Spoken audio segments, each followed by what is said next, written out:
ভিক্ষুক রাস্তা দিয়া যায় আর জমিদারের পুত্রবধূও যায়। একজন সামনের থেকে আসতেছে, একজন সামনের দিকে যাইতেছে।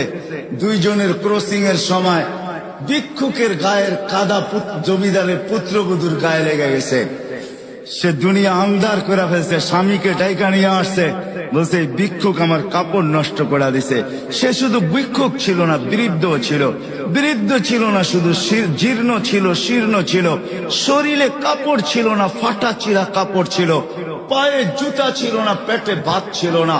জমিদারের পুত্র সইতে পারে নাই, যৌবনী শক্তি সয় তো সয় কি কইরা? তার স্ত্রীর গায়ে ভিক্ষুকের কাদা, বস সমগ্র শক্তিকে হাতে জমা করা, একত্র করা বৃদ্ধের গালে বসায়।